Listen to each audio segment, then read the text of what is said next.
እንዳልኩ ታወቀብኝ ማለት ነው። ሄለን ማለት የልጅነት ጓደኛዬ ናት። ስለዚህ ነገር ደግሞ ምንም አታውቅም። ትንሽ ነገር ካወራሽ ደግሞ ነገሮቹ ተበላሹ ማለት ነው። እቺ ደግሞ ዝም ብላ ማንንም ታስገባለች እኮ።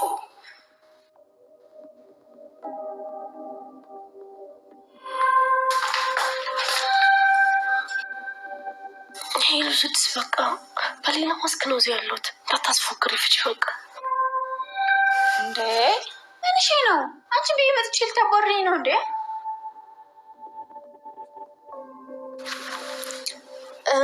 ብሌን አንቺ ሂጂ በቃ፣ ጓደኛዬን ብቻ ላውራት። እሺ ቢያንስ ተደብቃችሁ አትባልኩም? በአደባባይ ላይ ነውር እኮ ነው። ሰላም እንዳሰብሽው አይደለም። ብሌን እናቷ ጠፍታ። ዝም በል ባለጌ! አንተ ራስህ ባለጌ ነህ። የሰው ሰራተኛ ስታባልግ አታፍርም? ይኸውልህ በድጋሚ እነግርሃለሁ፣ በአስቸኳይ ቤት ፈልገህ ከዚህ ቤት እንድትወጣ እፈልጋለሁ። አይንህን ማየት አልፈልግም። እሺ ሌላ ጊዜ ግን ያላየሽው ነገር አትናገሪ። ብሌን በጣም ጨዋ ልጅ ነች። ቀን ጥሏት ነው እንጂ ህይወት አይገባትም ነበር። ኧረ እባክህ እየምርህን ነው? ጭራሽ ፎካራ ተወጣና ሁሉንም ነገር አጫውትሻለሁ።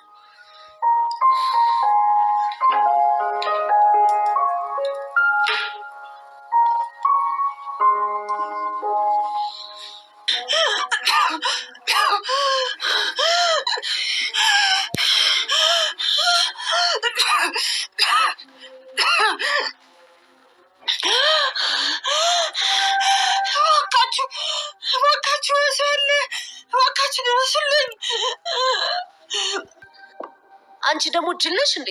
አንዴ ብቻ ሀብቱ በስሜ ይዞር። የሆነ የሰረኩት ፍላሽ አለ። እዛ ፍላሽ ላይ ወንድምየውን ዘብጥያ የሚያወርድ ፋይል አለ እና እሱ እስር ቤት ገባው ማለት ሙሉ ሀብቱ የኔ የሆነ ማለት አይደለ? እና እንዴት ነው ሀብቱን የምትወርሺው? ሰላም እንገድያ ነው።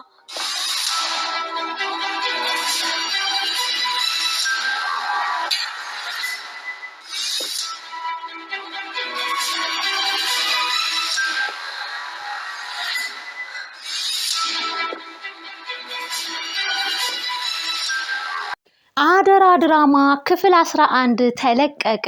ብሌንና ቃል ተፋጠጡ። ብሌን ቃል ሰላምን ለመመረዝና ሰላምን ለመግደል እንደምትፈልግ በተደጋጋሚ ሙከራ እንዳደረገችባት እንዲሁም ደግሞ ብሌን ሰላምን እንዳዳነቻት ያው ከዚህ በፊት አይተናል ተመልክተናል ማለት ነው። ብሌን እንግዲህ ለምንድነው ቆይ ቃል እናቷን ለመመረዝና ለመግደል የምትፈልገው እያለች ብዙ ጊዜ ጥያቄም ይፈጥርባት ነበረ። ያ ጥያቄ ዛሬ እንግዲህ ተፈቶላታል ማለት ነው። ቃል እንግዲህ የጎዳና አብሮ አደጓ ጓደኛዋ ወደነ ቃል ቤት እንግዲህ በመምጣት ከቃል ጋር ጥሩ ጊዜ ለማሳለፍ ነበረ። ለቃል ግን ምቾት አልሰጣትም ማለት ነው። ያቺ ጓደኛዋ በመምጣቷ በጣም ፈርታም ተሳቃም ተመልክተናታል። ሁሉ ነገሬን ታበላሽብኛለች በማለት እንዲሁም ብሌንን አንቺ ቆይ ለምንድን ነው እኔን የፈለገኝ ወይም የማታውቂውን ሰው ወደዚህ ቤት የምታስገቢው በማለትም እንግዲህ ስትጣላትም እንዲሁም ውሃ ለራሱ ፊቷ ላይ ስትደፋባትም ተመልክተናል ማለት ነው። የቃል አብሮ አደግ የጎዳና ጓደኛዋ በዛ ቤት ውስጥ እንግዲህ ሰላምዬም እያየቻት እየተመለከተቻት ነበረ።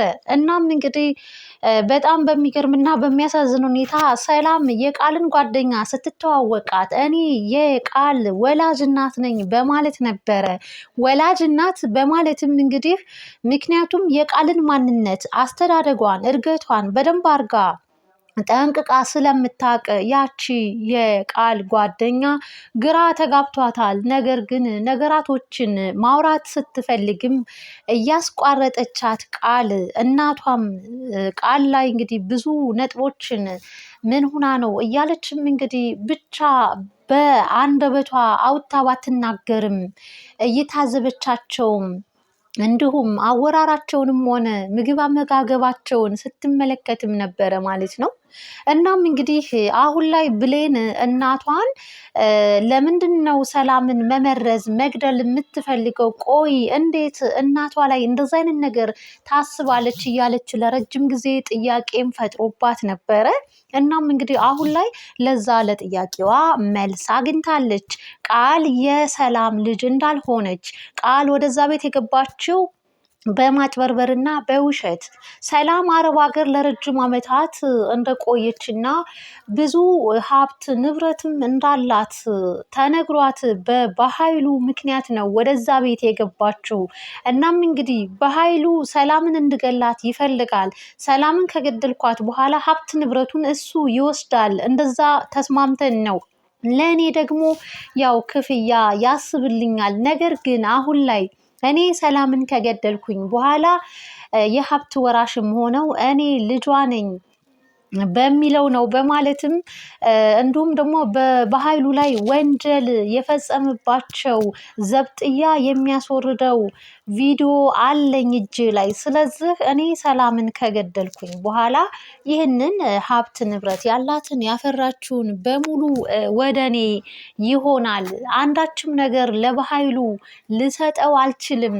ምክንያቱም እሱ ወንጀል የሰራባቸውና ዘብጥያ የሚያስወርድ በጣም ብዙ ወንጀሎች በእኔ እጅ የእሱ ስራዎች ስላሉ ምንም አይነት ቅንጦት የሚባልም ሀብት ንብረት ልሰጠው አልችልም በማለትም እንግዲህ ለጓደኛዋ በደንብ አድርጋ አንቺ ልትጠነቀቂልኝ ይገባል፣ እኔ እዚህ ቤት ዝም ብዬ አይደለም የመጣሁት ለስራ ነው በማለት ይህንን ሁሉ ስትናገር ብሌን ትሰማቸዋለች። በስተመጨረሻም እጃቸውን ልታስታጥባቸው የያዘችውን ጆክ ከነማስታጠቢያው በቁማ ነበር የለቀቀችው። ቃልም በጣም ደንግጣ ብሌንና ቃል ተፋጠዋል። መጨረሻቸውስ ምን ይሆን የሚለውን ደግሞ አብረን የምናይ ይሆናል። የብሌን አሳዳጊ እንግዲህ ታግታን ያለችው በኃይሉና በዛ በረዳቱ ምክንያት፣ እንዲሁም በጣም በሚያሳዝን ሁኔታ እንግዲህ እናቱን ባለማወቅ እንግዲህ እናቱ እንድትታገት አድርጓታል ማለት ነው። የብሌን ወይንም ደግሞ እንግዲህ በነሰላም ቤት ተከራይቶ የሚኖረው እናቱን እየተንከራተተ እያስፈሩትና ብዙ ዛቻ እያደረጉበት ያለው የብሌን ወዳጅም እንግዲህ በጣም በሚያሳዝን ሁኔታ እናትሽንና አንቺን ከምታጡ እናትሽ ብትታገት ይሻላል ብዬ ነው ይቅር በይኝ እያለም ብሌን የእናቷ መጥፋት እጅጉን በጣም እያሳስባትም ተመልክተናል፣ አይተናል ማለት ነው። አሁን ላይ እንግዲህ ብሌን እውነታውን አውቃለች። ለሰላም ትነግራት ይሆን? እንዲሁም ደግሞ ከታሪክ መመሳሰል ጋም ብሌን የራሷ እናት ራሷ ሰላም እንደሆነች በእናቷ ቤት ተቀጥራ በሰራተኝነት እየኖረች እንደሆነ በራሷ መንገድስ ትደርስበት ይሆን? ይህ እንግዲህ በጣም ልብ አንጠልጣይና እንዲሁም ደግሞ አሳዛኝ አስተማሪ የሆነ አደራ ድራማ ነው። ውድና የተከበራችሁ አድማጭ ተመልካች ቤተሰብ ለዚህ ቻናል አዲስ የሆናችሁ ቻናሉን ሰብስክራይብ በማድረግ ላይክ እና ሼር እያደረጋችሁ አበረታቱኝ። ድራማዎች ሁሉ እጅጉን በጣም አስተማሪ ናቸውና ብዙ እንማማርባቸዋለን ማለት ነው። እናም እንግዲህ ውድ አድማጭ ተመልካች ቤተሰብ ለምታበረታቱኝም በጣም አድርጌ አመሰግናለሁ። አደራን ድራማ እንግዲህ በማየት ብዙ የምንማማርባቸው ትምህርቶችም አሉት ማለት ነው። የሰው ልጅ ማጣት፣ የሰው ልጅ ፈተና ብዙ ነገሮችን አቅፎ የያዘ ነው። ስደትንም እንግዲህ ዳሰስ ያደረገ ብዙ ውጣ ውረድና ጉስቁልና ያለበትንም እንግዲህ ያሳየናል ማለት ነው ይህ ድራማ። እናም እንግዲህ የብሌን አሳዳጊ እናቷ በህይወት ትተርፍ ይሆን? ነፍስ ውጪ ነፍስ ግቢ ታፍናለች። ያስም ታማሚ ናት። በጣም በሚያሳዝን ሁኔታ አፍኗታል።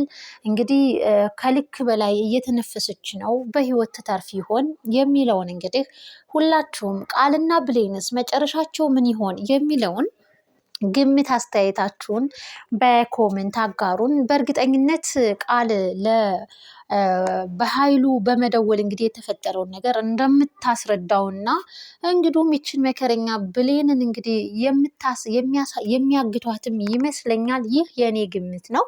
እናንተም እንግዲህ ከድራማው የተረዳችሁትን ግምት፣ ሀሳብ አስተያየታችሁን እንግዲህ በኮሜንት አጋሩን ማለት ነው። ሀሳብ እንግዲህ በኮመንት ስናንሸራሽር እርስ በራሳችን የምንማማርበትም እንግዲህ አጋጣሚዎች አሉ ማለት ነው። ለምታበረታቱኝ በጣም አመሰግናለሁ። ላይክ፣ ሼር፣ ሰብስክራይብ አይረሳ። ውድና አድማጭ ተመልካች ቤተሰብ ለምታበረታቱኝም በጣም አድርጌ አመሰግናለሁ። አደራ ድራማ የክፍል 11 የዛሬው ይህን ይመስላል። በቀጣይ ክፍልስ ምን ይፈጠሩ ይሆን? እጅጉን በጣም ልብ አንጠልጣይ ፓርት ላይ ነው ያለ ነው። እሱን ደግሞ እንግዲህ ጊዜው ሲደርስ አብረን የምናይ ይሆናል። ውድና የተከበራችሁ አድማጭ ተመልካች ቤተሰብ በቀጣይ ክፍል እስክንገናኝ ድረስ ባላችሁበት ሰላማችሁ ብዝት ይበልልን። ለነበረን ጊዜና ለነበረን ቆይታ እጅግ በጣም አድርጌ አመሰግናለሁ። ባይ ባይ።